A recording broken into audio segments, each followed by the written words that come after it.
और आज हम बात करेंगे दलित नहीं सिस्टम मुर्गा।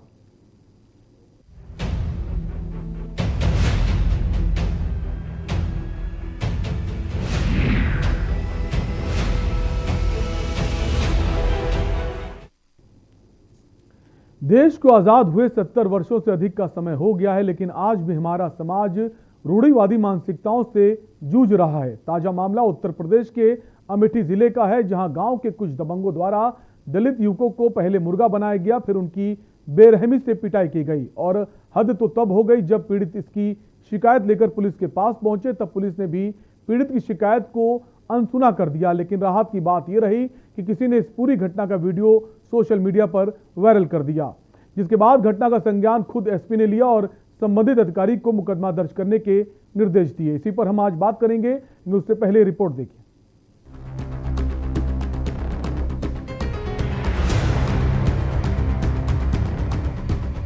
उत्तर प्रदेश के अमेठी में तालिबानी सजा वाली तस्वीर से हर कोई हैरत में है। बाबा साहिब अम्बेडकर ने देश में जिस जाति के उत्थान के लिए संविधान में आरक्षण दिया, वो आज भी अमेठी में अपने अधिकारों की जंग लड़ रहा है।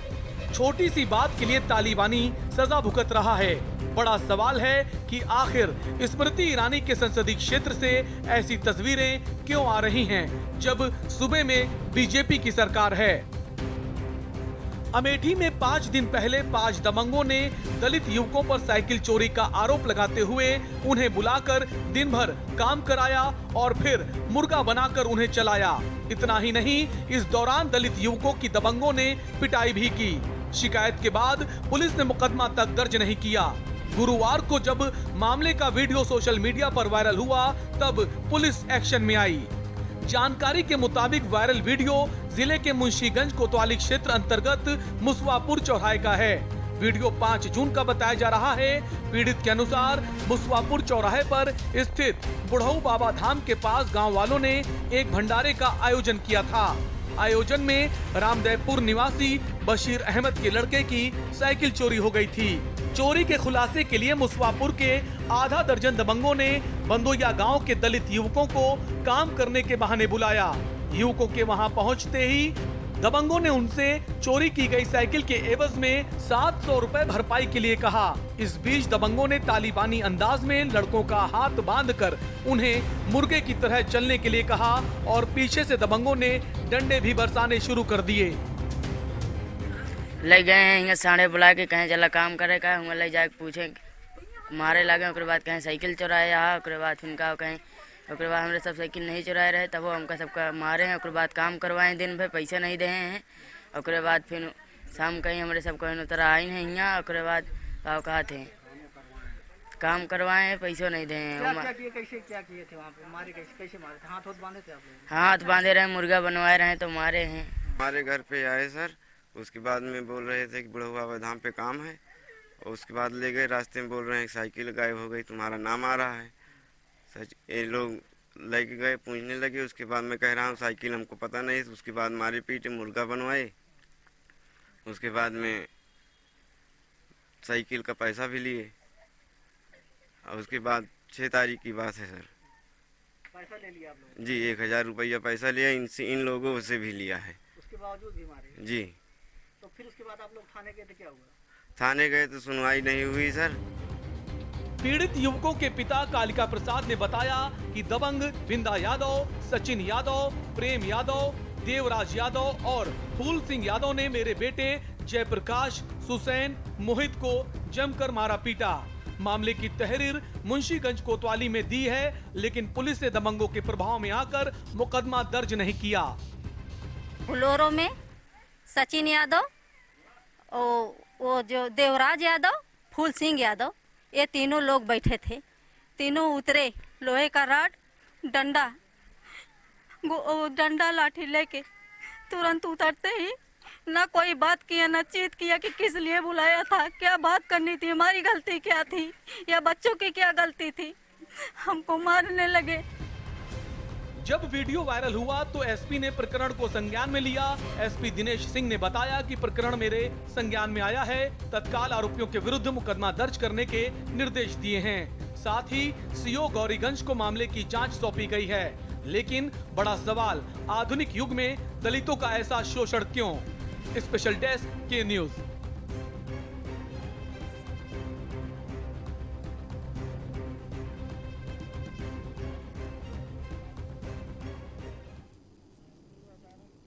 तो हम 21वीं सदी में जी रहे हैं, उसके बावजूद जब इस तरह की घटनाएं सामने आती हैं तो मन विचलित हो उठता है। जहां एक तरफ दलित उत्पीड़न के लिए तमाम सारे कानून बनाए गए हैं, उसके बावजूद ऐसे मामले रुकने का नाम नहीं ले रहे हैं। लगातार सरकारें बदलती हैं, तमाम सारी सरकारें आती हैं, लोग दलित वोट के नाम पर वोट भी मांगते हैं, उसके बावजूद जो मामले हैं रुकने का नाम नहीं ले रहे। इसी पर हम चर्चा करेंगे। हमारे साथ कुछ खास मेहमान हैं।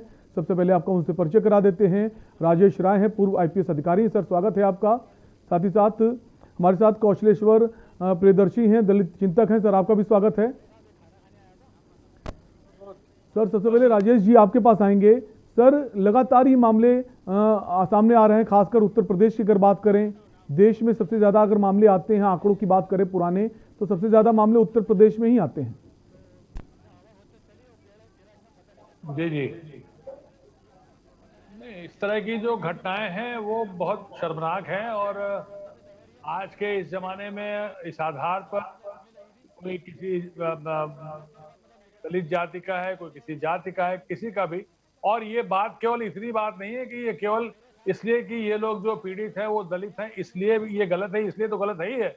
ये इसलिए भी गलत है कि इस तरह की घटना सारी मानवता को शर्मसार करती है। इस तरह का अमानवीय व्यवहार कोई भी व्यक्ति किसी के साथ भी कैसे कर सकता है? और ऊपर से अगर वो बेचारे गरीब लोग हैं, दलित हैं, तो उनके साथ तो ये बहुत बड़ा घोर क्राइम है।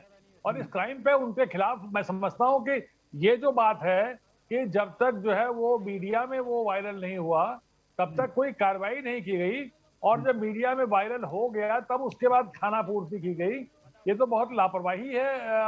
जो क्षेत्रीय वहाँ के पुलिस वाले लोग हैं उनके खिलाफ इस बात के लिए अनुशासनात्मक कार्रवाई होनी चाहिए कि अगर ये ऐसा तो हो नहीं सकता कि इतनी बड़ी घटना हुई है और वीडियो उसका बन गया और वहां से कोई थाने पर न गया हो। अगर ऐसी बड़ी घटना के बारे में भी लोग आंख मूंद करके बैठ सकता है पुलिस प्रशासन, तो ये तो बहुत ही शर्मनाक है। मैं समझता हूँ कि इस मामले में प्रॉपर FIR जरूर लिख गई होगी। FIR लिख के जिन लोगों ने इस तरह की अमानवीय हरकत की है, जिस तरह से इन लोगों ने इस तरह की शर्मनाक अपराध घटित किया है, ये केवल हरकत नहीं है अमानवीय, ये अपराध भी है, गंभीर अपराध है। और उस अपराध में इन लोगों के खिलाफ सख्त कार्रवाई होनी चाहिए, इनकी गिरफ्तारी होनी चाहिए, और इसमें जो भी सख्त से सख्त कार्रवाई हो, जमानतें न हो इनकी।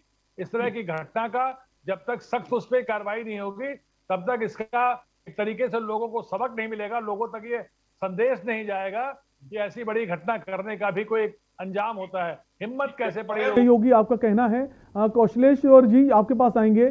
क्या एक बड़ा कारण ये भी है कि पुलिस विभाग जो है, जो इंस्पेक्टर होते हैं, थाना अध्यक्ष होते हैं, जब उनके पास सीधे तौर पर हम जाते हैं अपनी शिकायत को लेकर, तो वो कहीं ना कहीं मुकदमा दर्ज करने से बचते नजर आते हैं इस पूरे मामले में, खासकर अगर दलित उत्पीड़न का मामला हो? सुधीर जी, बहुत साफ मैं कहना चाहता हूं। देखिए, ये भारतीय जो संरचना है ना, पूरी तरह से जात व्यवस्था पर आधारित देश है। और खासकर जब सवर्ण सत्ता में आता है, वो जब से भाजपा आई है पिछले केंद्र में और राज्य में, आप देख लीजिए, योगी जी खुद ही बहुत सारे ऐसे स्टेप है, वो बहुत प्रयास किए, लेकिन हाथरस जैसी घोर कांड पर DM पर अभी तक कार्रवाई नहीं हुई, जिलाधिकारी के खिलाफ अब तक कार्रवाई नहीं हुई। इसका ये मतलब है कि जो इस तरह के दुष्ट लोग समाज में जीवित हैं, उनको इन सब घटनाओं को करने के लिए प्रोत्साहन मिलता है। जैसे शासन प्रशासन जब मौन रहेगा, उस पर कोई अपना पहल नहीं करेगा, उस पर रोकथाम का उपाय संविधान में वर्णित है, किताबों में वर्णित है, लेकिन थानेदार, CO, SHO, तमाम जो अधिकारी बैठे हैं, उनके मन स्थिति में है कि हम ऐसा नहीं करेंगे।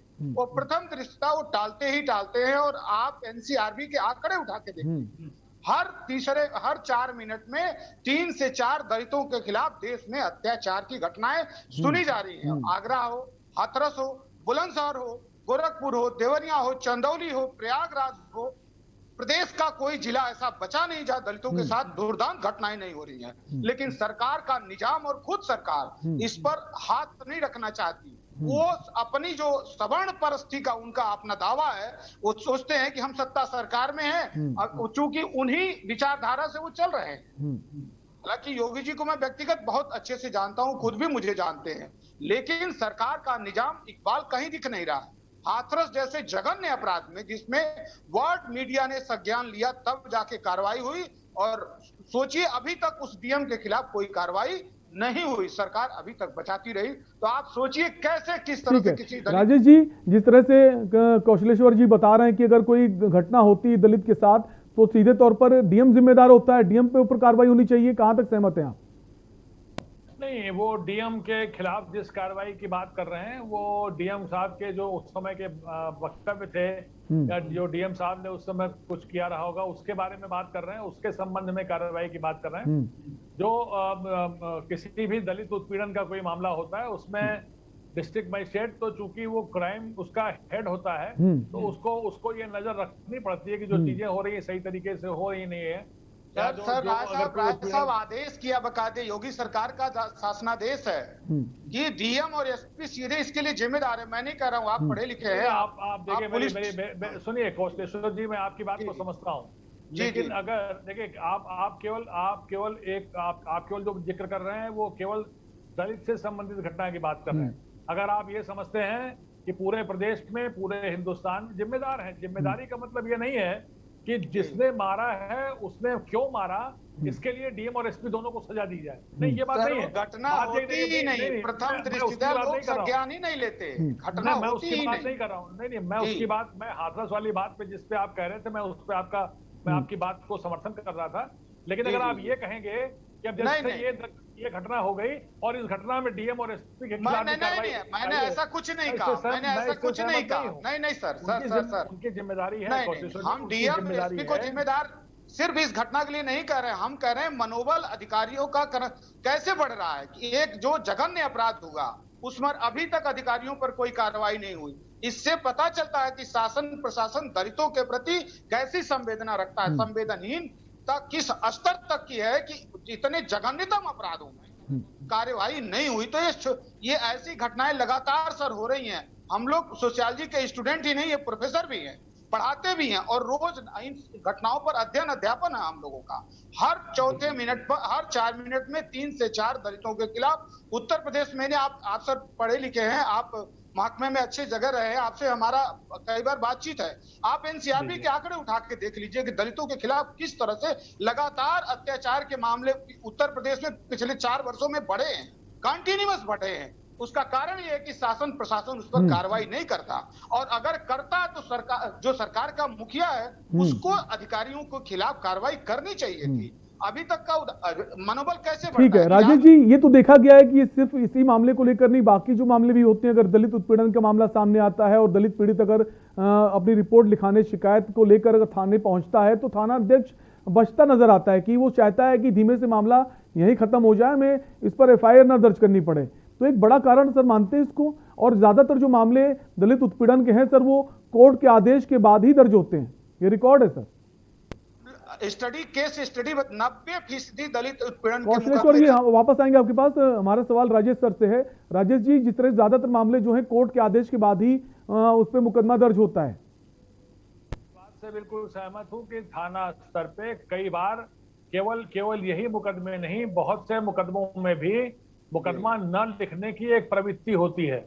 वो मुकदमा नहीं लिखना चाहते हैं, अवॉइड करना चाहते हैं, मामले को समझा के बुझा करके आपस में बैठा करके वो उस तरीके से निपटाना चाहते हैं, क्योंकि वो है उनका अपना क्राइम कम दिखाना चाहते हैं, इसलिए ऐसी बातें होती हैं। लेकिन ऐसे मामले में जो इतना जघन्य मामला है जिसमें कि जो दलित युवक हैं उन बेचारों के साथ इस तरह की हरकत की गई बिना बात के, निर्दोष, अगर वो दोषी भी होते तो जो वो दबंग थे उनका इस पे कहाँ हक बनता है कि वो किसी भी आदमी को, वो दोषी भी हो, लेकिन वो तो न्यायालय नहीं है ना, वो तो पुलिस नहीं है ना, उन्हें इस बात का हक किसने दिया कि वो इन युवकों को जो निर्दोष हैं, अभी तक निर्दोष हैं, उनको ले जा करके स्वयं उस बात का न्याय करें, स्वयं उनके साथ पिटाई करें, उनके साथ बर्बरता करें और उनका अपमान करें। देखिए, एक होता है कि आदमी झगड़े होते हैं, झगड़े में दोनों तरफ से लाठी चलती है, लोगों का सिर फूट जाता है, वो जो होता है वो सिर फूटना, लाठी झगड़ा मारपीट की बात है। लेकिन यहाँ पर जो घटना है वो उनको अपमानित करने की है, उनको ये दिखाने, उनको नीचा दिखाने के लिए घटना हो रही है, उनको मुर्गा बना करके उनके साथ मारपीट कर रहे हैं। तो ये जो चीज है, ये जो इतनी भयानक और खतरनाक घटना है, ऐसे मामले में अगर थाना अध्यक्ष जानकारी के बाद भी अगर वो रिपोर्ट नहीं लिख रहा है तो उसके खिलाफ कार्रवाई होना चाहिए, वो सस्पेंड होना चाहिए, उसके खिलाफ विभागीय कार्रवाई होनी चाहिए, बिल्कुल होनी चाहिए। इस बात से मैं सहमत हूँ कौशलेश जी से कि अगर जो इस तरह के थाना अध्यक्ष हैं जो इतने लापरवाह हैं, जिनको ये समझ में नहीं आता है कि किस घटना की कितनी गंभीरता है और उसको कितनी गंभीरता से लिया जाना चाहिए, ऐसे मामलों में भी अगर वो आंख मूंदने की बात कर रहे हैं तो थाना अध्यक्ष किस बात के लिए बने? केवल वसूली करने के लिए? ये बहुत ही गड़बड़ चीज है। और ऐसे मामले में निश्चित रूप से, और खासकर कौशलेश्वर जी आपके पास आऊंगा कि खासकर ऐसी जगह ये घटना हुई, अगर प्रदेश के किसी ऐसे गांव में होती, पिछड़े गांव में होती, अलग बात थी, लेकिन अमेठी जैसी क्षेत्र में ऐसी घटना सामने आना जहां पर कांग्रेस पार्टी का लगातार संसदीय क्षेत्र रहा है और काफी सारे विकास हुए हैं और लखनऊ से बहुत ज्यादा दूर भी नहीं है, तो ऐसी जगह से जहां बहुत पढ़े लिखे लोग हैं, समाज है, वहां ऐसी घटना आना कितना निंदनीय है?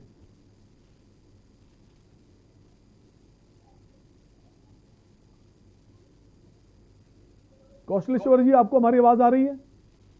देखिए, ऐसा है, विकास और जाति में कोई समतुल्यता ही नहीं है।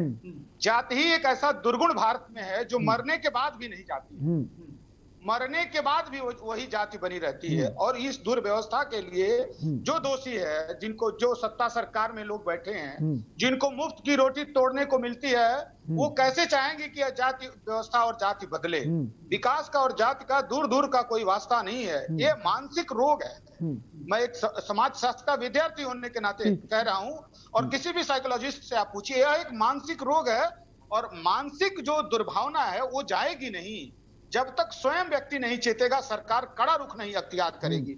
और पूरे, मैं बता रहा हूँ, सेंट्रल गवर्नमेंट से लेके स्टेट, माने राज्य सरकार 4 साल इधर हो गया, 7 साल भारत सरकार में हो गया। आप पूरे एनसीआरबी का आंकड़ा उठा, मेरा नहीं आंकड़ा है वो, आप उठा के देखिए कि दलितों पर अत्याचार की जो श्रेणी है लगातार बढ़ी है, लेकिन क्या कार्रवाई हुई है उस पर? देखिए, एक थाने का एसओ अच्छा होता है, एसएचओ अच्छा होता है, और एक उसके इलाके में किसी दलित के खिलाफ अपराध हुआ, अगर कार्रवाई होगी तो आप यकीन मारिए पूरे थाने में जितने गांव कस्बे आते हैं, कोई दलितों के खिलाफ गंभीर अत्याचार की बात तो छोड़िए, उनसे ये सोचता है भाई चलो इनके अगल बगल नहीं जाना, 6 महीने की जेल हो जाएगी। लेकिन इस सरकार का इकबाल, स्वयं मुख्यमंत्री का इकबाल, मैं उनके जिले से आता हूं, मैं बार बार कह रहा हूं कि ये मनोबल अधिकारियों का लगातार क्यों बढ़ रहा है? इसका आखिर अगर अधिकारियों पर कार्रवाई होती, उनको कहा जाता, मैं नहीं कह रहा हूं मायावती बड़ी अच्छी थी, दलितों पर अत्याचार माने नहीं हुए उनकी सरकार में, अखिलेश में नहीं हुए, लेकिन क्या कारण है कि मायावती के सरकार में आते ही दलित उत्पीड़न के मामले 90% कम हो जाते हैं। इसका यह मतलब नहीं है कि सिर्फ दलित ही एसएचओ होता है, दलित ही सीओ होता है, दलित ही एसपी होता है, वही डिप्टी कलेक्टर होता है, ऐसा नहीं है। पर इकबाल रहता है कि भाई देखो, ध्यान रखना, जानबूझकर कोई अपराध मत करना। इस बात का मैं करूंगा, भले ही आप सही कह रहे हैं, मामले कम हो जाते हैं जब मायावती जी आती है, लेकिन बहुत सारे मामले ऐसे भी होते हैं कि बाद में जो गिरफ्तारी जिनकी होती है, जो जेल भेजे जाते हैं दलित उत्पीड़न मामले में, वो बाद में निर्दोष साबित होते हैं। ऐसे बहुत सारे मामले भी देखने को मिले। एक ब्रेक के लिए रुकेंगे, ब्रेक के बाद वापस आएंगे। आप दोनों ही मेहमान हमारे साथ बने रहिए, छोटे से ब्रेक के लिए रुकेंगे, फौरन हाजिर होंगे। आप देख रहे हैं के न्यूज, खबरों का सारथी। खुदी को आजमाया है तो ये अंदाज आया है, खुदी को आजमाया है तो ये अंदाज आया है। तुम में भी मैं हूं, शुद्ध प्लस पान मसाला। स्वाद और खुशबू में झूम के भाई लेके आए गोल्डी मसाले। गोल्डी मसाले, खुशबू और स्वाद ऐसा तो रिश्तों में गुस्सा कैसा।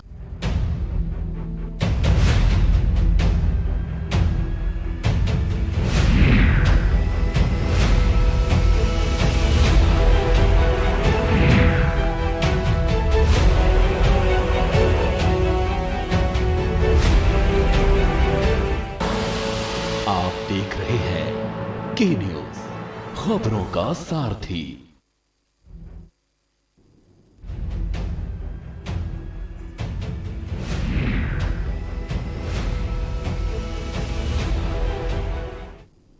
ब्रेक के बाद एक बार फिर आपका स्वागत है। आप देख रहे हैं हमारा खास प्रोग्राम दलित नहीं सिस्टम मुर्गा। वापस हम राजेश जी के पास आएंगे। राजेश जी, सवाल ये भी है कि जो ये कहा जाता थाना अध्यक्षों को लेकर उत्तर प्रदेश में खासकर बात अगर करें, उत्तर प्रदेश में लगातार सबसे ज्यादा मामले दलित उत्पीड़न के देखने को मिलते हैं। उसमें ये कहा गया है आरक्षण है 21% थाना अध्यक्षों को लेकर कि थाने में 21% थाना अध्यक्ष आरक्षण के तौर पर रखे जाएंगे, लेकिन उनकी नियुक्तियां नहीं होती हैं। वो भी बड़ा कारण है कि एफआईआर दर्ज नहीं हो पाती। नहीं, देखिए ये बात आपकी, इस बात से मैं सहमत हूँ। मैं भी चूंकि हर सरकार में मैं एसपी रहा हूँ जिले का, तो मैं जानता हूँ ये बात अपनी जगह बिल्कुल सही है कि जो अनुसूचित जाति के थाना अध्यक्ष हैं उनको एक जो प्रतिशत है उस प्रतिशत के मुताबिक जिले के थानों के हिसाब से उतने थानों पर उन्हें रखा जाना चाहिए। हम लोगों ने इस बात को हमेशा इंश्योर करने की कोशिश की, कोई भी गवर्नमेंट रही हो, क्योंकि वो शासनादेश रहता था। कई बार ऐसा होता था कि जो थाना अध्यक्ष की जो एक अप्रूव्ड लिस्ट बनती है और सारी चीजें वो डीआईजी और सबसे रिकमेंडेशन होकर के अप्रूव्ड लिस्ट बनती है। कई बार ऐसा होता है कि अगर मान लीजिए उपयुक्त एसओ लायक कोई उसमें उपयुक्त नहीं मिले एक दो लोग, तो उसके लिए हम लोग मांग करते थे अपने अधिकारियों से कि साहब हमारे पास जो है एसओ लायक जो हमें चूंकि कोटा पूरा करना है, इसलिए जो हमको उपयुक्त एसओ है वो कहीं से लेकर के हमको 2 दे दीजिए। तो वो मिल जाते थे, पोस्ट कर देते थे। कभी कभी नहीं मिलते थे तो उनकी जगह कोई दूसरे। लेकिन अब मुझे इस समय की जानकारी नहीं है। अगर ये बात सही है कि जो अनुसूचित जाति के लिए जो आरक्षित जो कोटा है, उस कोटे में अगर अनुसूचित जाति जनजाति के थानाध्यक्ष अगर उनकी संख्या नियुक्त नहीं है प्रदेश में, तो मैं समझता हूं कि ये होना चाहिए। ये जो बात है बिल्कुल ये इसका भी संदेश जाता है। ऐसा नहीं है कि जो अनुसूचित जाति का नहीं है एसओ वो इस बात के लिए फ्री है कि वो अनुसूचित जाति के खिलाफ उत्पीड़न में कोई कार्रवाई नहीं करे। वो नहीं करेगा तो उसको भी जाएगा। और कई बार ऐसा भी नहीं होता है कि जो अनुसूचित जाति का है वो ज्यादा मदद करे अनुसूचित जाति की, ये भी कोई जरूरी नहीं है। लेकिन फिर भी कम से कम एक कॉन्फिडेंस होता है जो उस क्षेत्र के जो दलित लोग हैं, जो प्रतिनिधित्व हैं, उनके मन में ये भाव रहता है कि कम से कम कुछ जगहें ऐसी हैं जहां हमारी बिरादरी का, हमारी कम्युनिटी का व्यक्ति है जो कम से कम हमारी बात को एक प्रेम से, प्यार से, एक सहृदयता से सुन तो लेगा ना। हमको थाने में जाने के बाद मुर्गे जैसा व्यवहार तो नहीं होगा ना। ये जो कॉन्फिडेंस आता है, ये कॉन्फिडेंस उस व्यवस्था से आता है, इसीलिए व्यवस्था बनी है। और मुझे लगता है कि शासन को ये करना चाहिए था, उन्होंने किया भी होगा। अगर नहीं किया है तो इसमें बदलाव आना चाहिए। अगर नहीं किया बदलाव आना चाहिए। वापस आएंगे कौशलेश्वर जी आपके पास। कौशलेश्वर जी, एक बड़ी समस्या ये भी है कि दलित वर्ग जो है अपने देश का या उत्तर प्रदेश का, जहां भी बात करें, आर्थिक रूप से कमजोर है। तो आर्थिक रूप से कमजोर होना भी एक बड़ी वजह है इनके उत्पीड़न की। बिल्कुल। मैं सर ब्रेक से पहले यही बात कह रहा था कि जो आप बता रहे थे ना कि दलित जारे फर्जी मुकदमे कुछ दर्ज हो जाते हैं। देखिए, कोई भी पूरे देश का दलित इस हैसियत में नहीं है। 1.1% के आसपास ही ऐसे लोग हैं जो किसी तरह के चालबाजी कर सकते हैं। किसी गांव में जाइए, अगर 100 दलितों का घर है तो एक ही 2 लोग सक्षम हैं। तो एक लोगों की फर्जी काम या गलत वजह से 99 लोगों को हम सजा नहीं दे सकते। आज भी दलितों के जो मुकदमे दर्ज होते हैं उसमें तमाम गवाह भी होते हैं। तो अगर उसी गांव में रह के वो फर्जी गवाह तैयार कर रहा है तो कहीं न कहीं उस गांव के लोग ही उसमें सम्मिलित हैं, उसके लोग ही उसको कराने वाले मुकदमा भी वही लोग हैं।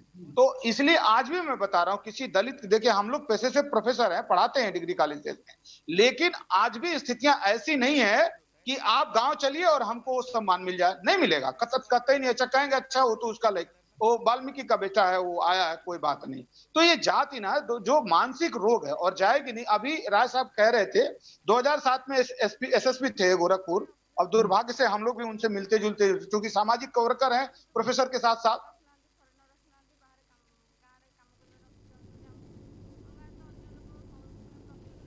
कौशलेश्वर जी, आपकी आवाज नहीं आ रही है हमारे पास। वापस आएंगे आपके पास। हम राजेश जी के पास आएंगे। राजेश जी, जैसा कहा जा रहा है कि आर्थिक रूप से कमजोर होना भी एक बड़ा कारण है दलित उत्पीड़न का। आर्थिक रूप से ऊपर से आप है, समझ लीजिए। वो तो उसको खाने के लाले पड़े हैं। वो फर्जी मुकदमा क्या करेगा सर? वो खाने रोजी रोटी के लिए परेशान हो, फर्जी मुकदमा क्या करेगा? ये मैं इस बात से बिल्कुल सहमत हूँ कौशलेश जी की कि आप ये देखिए कि देखिए, एक तो गरीब होना अभिशाप, तो जो भी है गरीब, कोई भी हो, गरीब तो कोई भी अगर है, हाँ, वो किसी भी जाति, मेरी बात सुन लें, वो किसी भी जाति का है, वो उसका गरीब होना तो उसके लिए बेचारे के लिए अभिशाप है ही है। और उसके बाद में उसके साथ साथ में वाकई अगर वो दलित है तो जो समाज की स्थिति कितना भी लोग कहें कि बदल गई है, लेकिन वाकई सचमुच में ऐसी बदली नहीं है। और अभी भी लोगों के मन में जिस तरह का सम्मान, जो गांव का जो दलित है, गरीब है, वो व्यक्ति कोई ऐसा नहीं चाहता है कि आप उठ करके प्रणाम करें, लेकिन कम से कम एक मनुष्य के नाते उसको सम्मान तो दे सकते हैं। वो जो सामान्य सम्मान है, जो सामान्य शिष्टाचार है, वो भी जब उनको नहीं मिलता है, वो भी जब स्नेह नहीं मिलता है, तो इस बात की तकलीफ होती है। और वो जो स्नेह नहीं मिलता है, वो जो सम्मान नहीं मिलता है, वो जो आदर नहीं मिलता है, वो जो एक मनुष्य के नाते आओ भैया आओ, क्यों गांव में अगर कोई किसी बिरादरी का होगा तो एक दूसरे को चच्चा ताऊ कह लेंगे, चच्चा उठो, चच्चा चलो हमारे साथ चलो। और अगर कोई वहीं पर वही दलित होगा तो उसको पुराने में ये परंपरा रही है कि लोग जो हैं, जो बच्चे हैं, वो उनको बड़े जो उनके साथ में लोग थे उनको चच्चा ताऊ कह देते थे। लेकिन मैं समझता हूँ शायद स्थितियां और बिगड़ी हैं, बहुत ठीक नहीं हुई हैं। तो ये जो सम्मान है, ये जो सम्मान है, जो आदर है मनुष्यता के नाते, वो भी मनुष्य है, उनको भी भगवान ने इस धरती पर भेजा हुआ है। वो जन्म किसी ने कोई ऐसा नहीं है कि पैराशूट लेकर के चल दिया हो कि मुझे फला दे के जाकर के। हाँ कौशलेश्वर जी, क्या एक बड़ा कारण ये भी है कि जो आर्थिक रूप से कमजोर है वो तो अलग बात है, लेकिन ये भी देखा गया बहुत सारे मामलों में कि उनके पास जो उनके उत्थान के लिए बहुत सारी बातें की जाती हैं। साथ ही साथ अगर बात करें, तमाम सारे कानून भी हैं इनको लेकर, कानून में तो कोई कमी नहीं है, कानून तो बहुत सारे बनाए गए हैं दलितों के लिए कि उनका उत्पीड़न ना हो, तो एक्शन में कमी है, क्रियान्वयन नहीं हो पाता उसका। मुझसे पूछ रहे थे कौशलेश्वर जी, आपसे सवाल है, आखिरी सवाल है, समय का अभाव है। डिपेंड करता है कि इम्प्लीमेंटेशन करने वाली बॉडी कैसी है, कौन इम्प्लीमेंट कर रहा है। जिस दरोगा ने मुकदमा दर्ज नहीं किया, जो दुर्दांत घटना हुई, आप सोचिए ऐसे ही मैक्सिमम लोग हैं और ऐसे में न्याय कौन करेगा? चेयर पर बैठा हुआ व्यक्ति ही तो करे। बिल्कुल, कुल मिलाकर जो कार्रवाई है, जो थाना अध्यक्ष होते हैं, थाने के चौकी के, उनकी लापरवाही ज्यादातर मामलों में देखी जाती है। बहुत बहुत शुक्रिया कौशलेश्वर जी, आप हमसे जुड़े, साथ ही साथ राजेश जी, आपका भी बहुत बहुत शुक्रिया इस चर्चा में शामिल होने के लिए। तो जिस तरह से लगातार मामले जो हैं दलित उत्पीड़न के बढ़ते जा रहे हैं, हालांकि कानून बहुत बने हैं इनको लेकर, बहुत कड़े कानून है, लेकिन जो एक्शन है, जो जिसकी जिम्मेदारी हमारे पुलिस प्रशासन की, वो नहीं हो पाता। फिलहाल इस चर्चा में इतना ही, बाकी तमाम खबरों के लिए देखते रहिए के न्यूज़ इंडिया। नमस्कार।